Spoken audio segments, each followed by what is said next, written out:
আল্লাহ পাক আমাদেরকে বানিয়েছেন তার গোলামি করার জন্য, আল্লাহ পাক আমাদেরকে বানিয়েছেন তার দাসত্ব করার জন্য। তাই হজ করিয়া গোলামি করা হোক, যাকাত দিয়া গোলামি করা হোক, সবকিছু নামাজের গোলামির নিচে। নামাজের চেয়ে সর্বোৎকৃষ্ট গোলামি আর কিছুই হতে পারে না।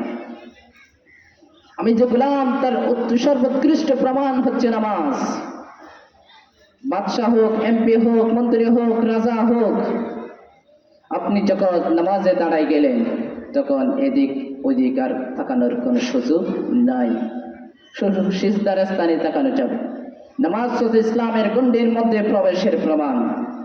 পবিত্র কোরআনে আছে, আল্লাহ তাআলা বলেন, ফাইন তাবু ওয়া কামুস সালাতা ওয়া আতুজ যাকাত ফাইন্নাকুম ফিদ্দীন। তারা যদি তওবা করে, নামাজ কায়েম করে, যাকাত প্রদান করে, তাহলে সেখান থেকে তোমার দিয়ে নেবাই। আগে ছিল মুশরিক, আগে ছিল মুনাফিক, আগে ছিল কাফের, আগে ছিল খ্রিস্টান, আগে ছিল ইহুদি, আগে ছিল বৌদ্ধ।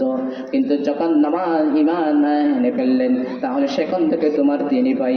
তোমার নামাজ ফরজ ও প্রধান কাজ, তার প্রথম এবং প্রধান কাজ হচ্ছে নামাজ আদায় করা।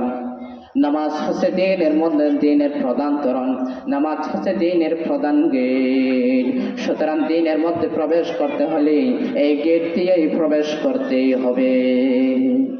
দেশে যদি ইসলাম ক্ষমতায় আসে, দেশটা যদি ইসলামের হয়ে যায়, আইন যদি আল্লাহর হয়, শাসন যদি সত্য করে, তাহলে আল্লাহ তাআলা বলেন তারা 4টি কাজ করবে। 1 নাম্বার, তারা নামাজ প্রতিষ্ঠা করবে। 2 নাম্বার, তারা যাকাত প্রদান করবে। 3 নাম্বার, তারা সৎ কাজের আদেশ দিবে। 4 নাম্বার, অসৎ কাজের বাধা প্রদান করবে। আল্লাহ তাআলা বলেন, আল্লাযীনা মাক্কান্নাহুম ফিল আরদি ওয়া আকামুস সালাতা ওয়া আতুজ যাকাতা ওয়াল আমরু বিল মারুফ ওয়ান নাহু আনিল মুনকার। মুমিনেরা যদি ক্ষমতায় এসে প্রথমে যে কাজটা করবে সেটা হচ্ছে নামাজ প্রতিষ্ঠা।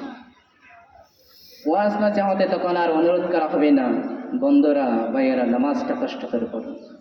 তখন সরাসরি রেডিও, টেলিভিশনে, পত্রিকায় সরাসরি বলে দেওয়া হবে, আজ থেকে নামাজ পড়তেই হবে। নামাজ বাধ্যতামূলক, আজ থেকেই নামাজ অবশ্যই পড়তেই হবে। আকেল মালেক মুসলমান থেকে শুরু করে সকলকে নামাজ অবশ্যই আদায় করতে হবে। বেলা 1টা বেজে গেল, মসজিদে আজান দিবে, তখন সব কানে নামাজ চলবে। মসজিদ, দোকান থেকে শুরু করে, প্রতিষ্ঠান থেকে শুরু করে, কলকারখানা থেকে শুরু করে সবকিছু বন্ধ হয়ে যাবে, নামাজ চলবে। তারপর নামাজ শেষে সেগুলো সবগুলো খোলা হবে। থানার মধ্যে যদি থানার প্রধান যদি থানার মধ্যে ইমামতি করে, এসপির অফিসে যদি এসপি ইমামতি করে, প্রতিষ্ঠানে যদি অধ্যক্ষ ইমামতি করে, তাহলে দেশে কি আর ঘুষ থাকবে? দেশে কি আর সুদ থাকবে? দেশে কি আর দুর্নীতি থাকবে? থাকবে না। সুতরাং নামাজ বাধ্যতামূলক করে দিতেই হবে।